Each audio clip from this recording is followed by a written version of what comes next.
Welcome back. You are listening to the home of forbidden romances.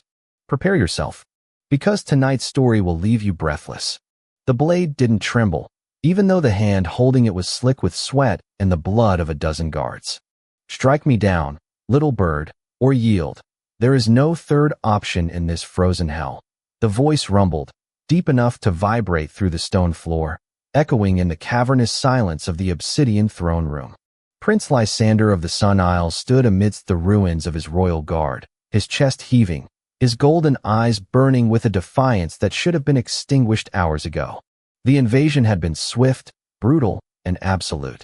The northern warlord, Kalen, a man whispered to be more wolf than human, sat upon the usurped throne with a casual, terrifying lethargy.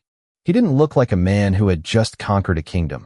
He looked like a predator toying with a particularly feisty meal. Lysander gripped his rapier tighter, though his knuckles were white and his stamina was failing. "I am a prince of the Solari," Lysander spat, his voice cracking under the weight of his exhaustion. "I do not yield to barbarians who cloak themselves in fur and shadow." Kalen stood up. The movement was fluid, impossibly fast for a man of his immense stature. He descended the dais steps, the heavy thud of his boots the only sound in the room. He towered over Lysander, radiating an alpha aura so potent it tasted like ozone and wood smoke, a crushing weight that triggered every biological instinct in Lysander to drop to his knees and bare his neck. But Lysander bit the inside of his cheek until copper flooded his mouth, using the pain to anchor himself.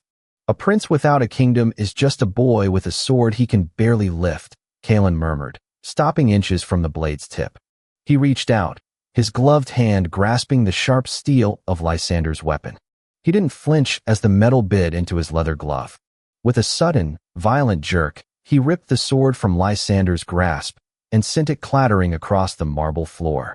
Before Lysander could retreat, a hand large enough to crush his skull wrapped around his throat, not choking, but holding him in place with terrifying stability. Kalen leaned down, inhaling the scent at the junction of Lysander's jaw and shoulder. "Citrus," Kalen whispered, his voice dropping to a gravelly purr that sent a shiver of heat, unwanted and treacherous, down Lysander's spine. "And fear. But mostly, pride. It reeks of you. Kill me," Lysander gasped, clawing uselessly at the wrist holding him. "Death is easy, Prince," Kalen said, his steel-gray eyes locking onto Lysander's gold ones. "You belong to the North now. And in the North, we do not waste resources. You will not die. You will serve."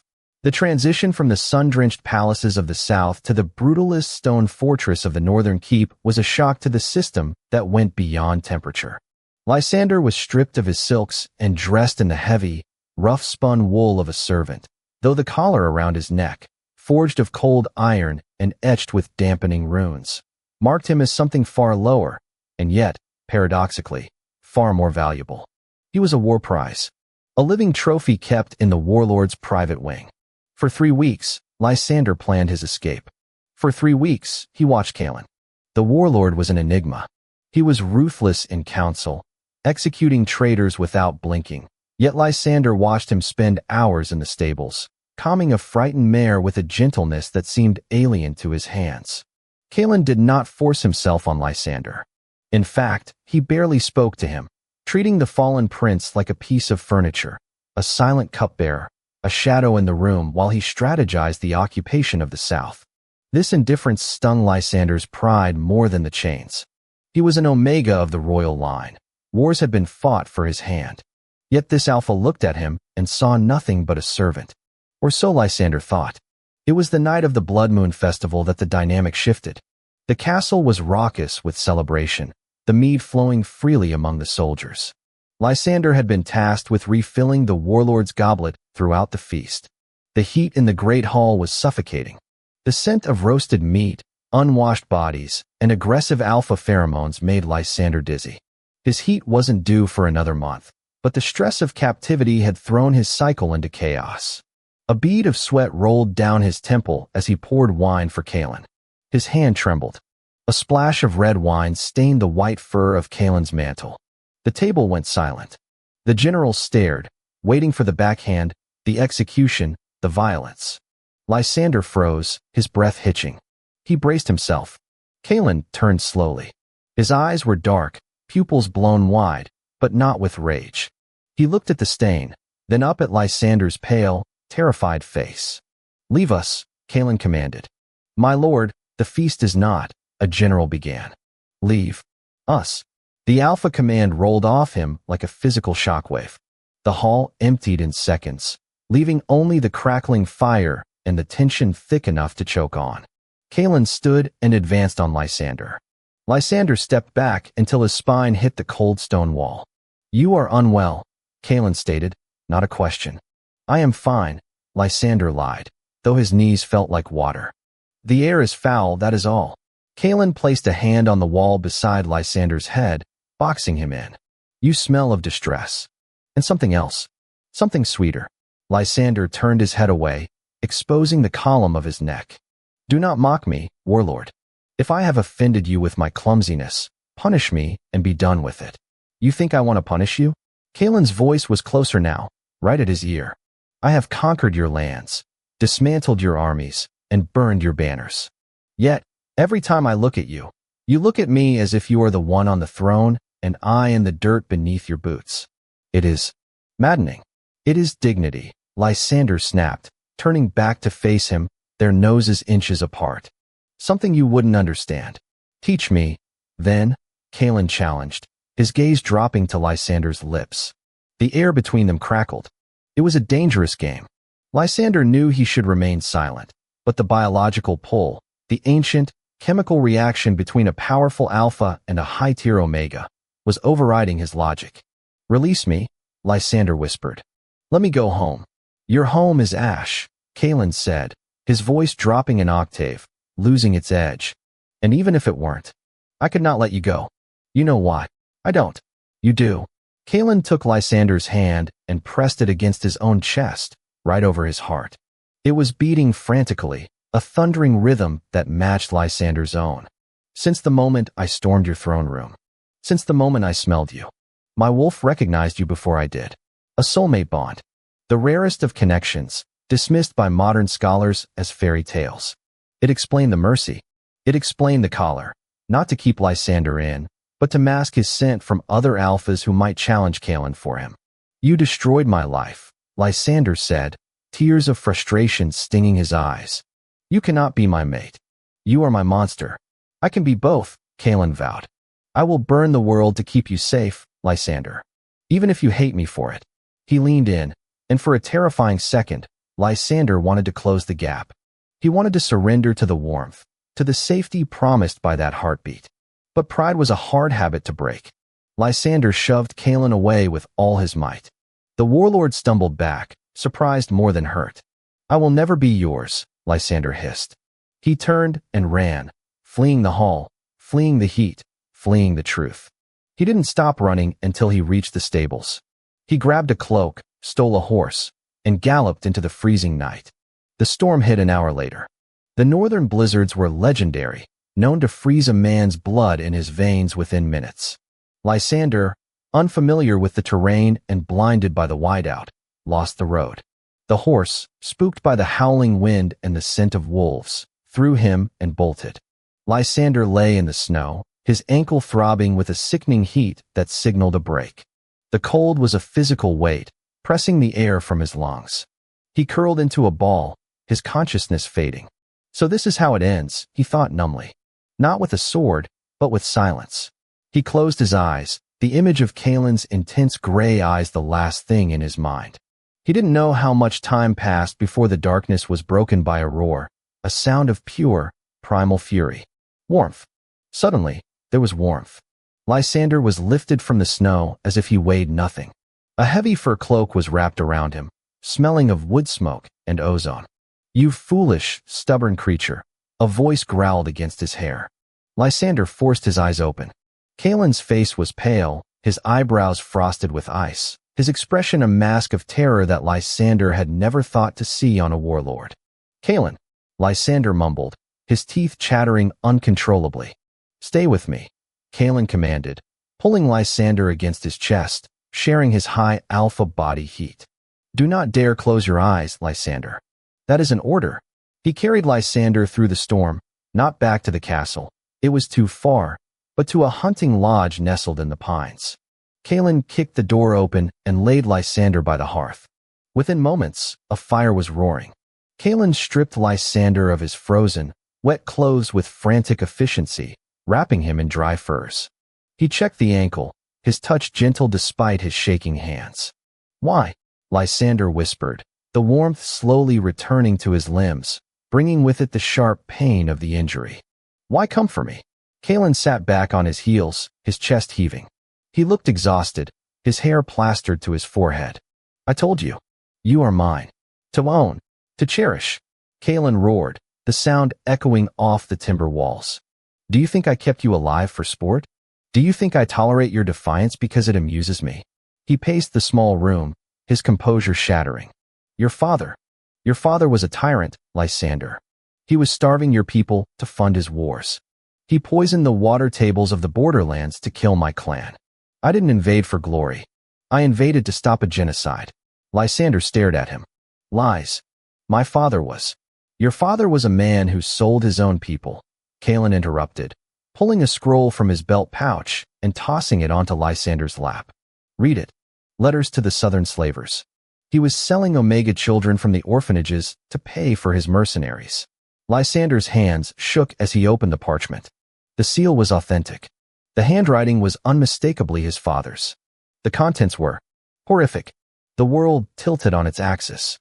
The righteous anger that had fueled Lysander for weeks evaporated, leaving a hollow ache.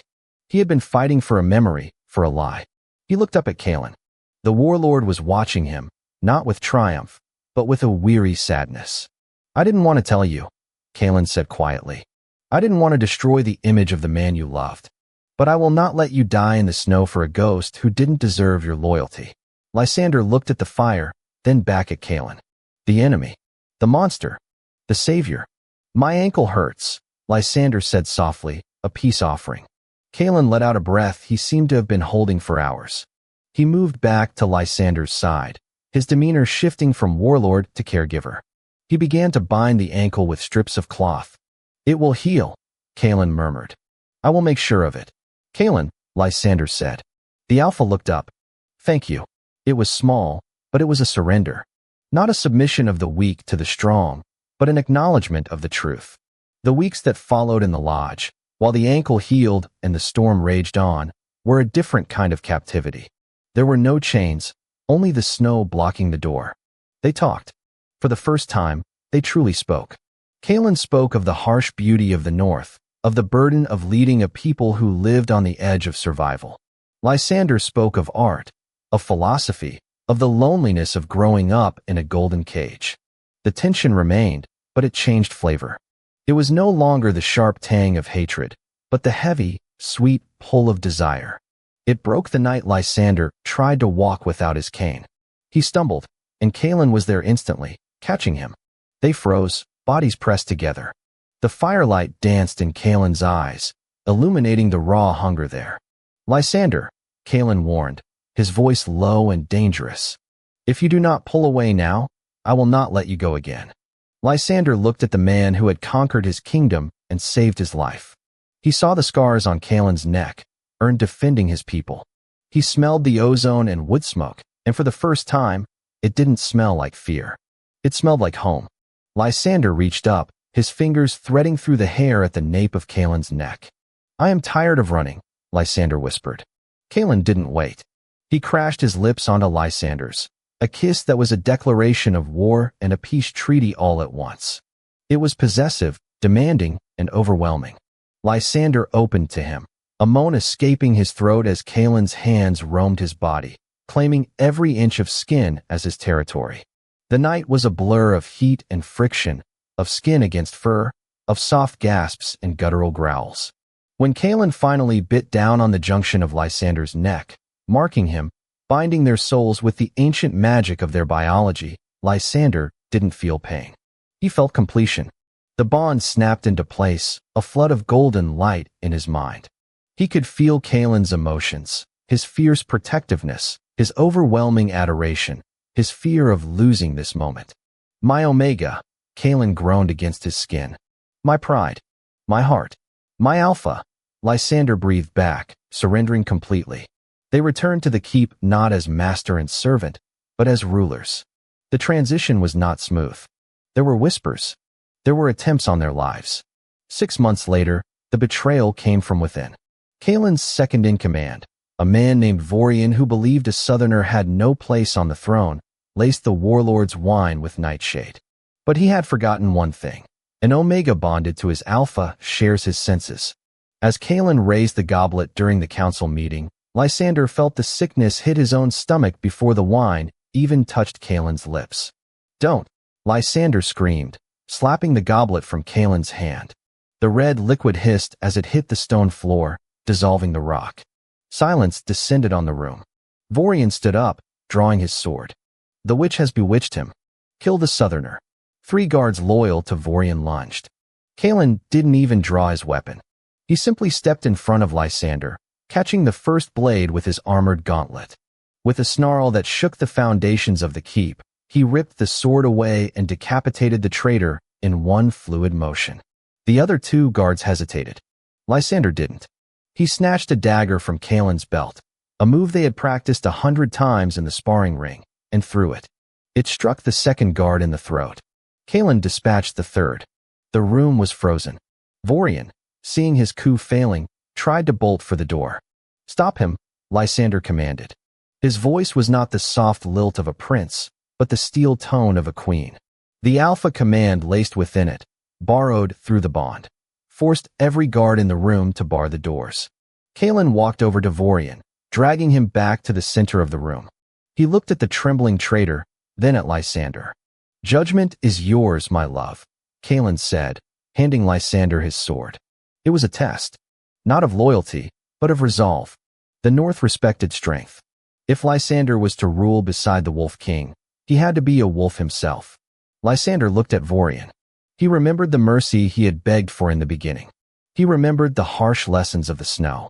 "Mercy is for the innocent," Lysander said coldly. "Treason is a cancer." He didn't swing the sword.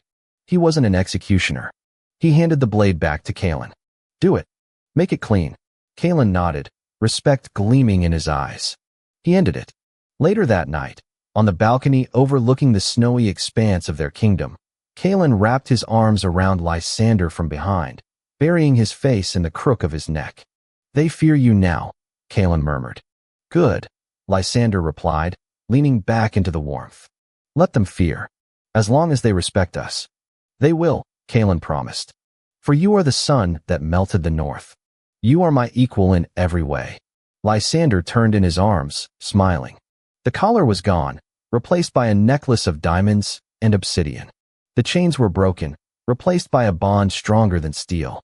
He had lost a kingdom of lies, but he had gained an empire of truth.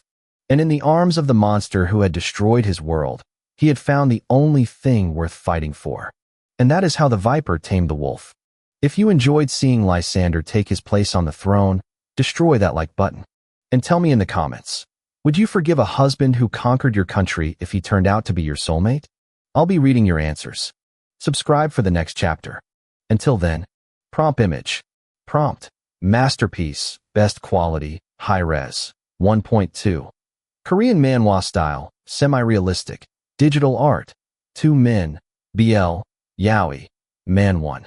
Tall muscular warlord, long black hair, wearing heavy fur and black armor, scarred face, possessive expression, gray eyes, holding man 2 by the waist. Man 2. Slim, elegant prince, blonde hair, wearing torn white silk robes and a jeweled collar. Defiant yet blushing expression, golden eyes, hand on man 1's chest. Background is a dark stone castle bedroom with a roaring fireplace and animal skins on the floor, dramatic lighting, snow visible through window, cinematic composition, intense romantic tension, sharp focus, intricate details.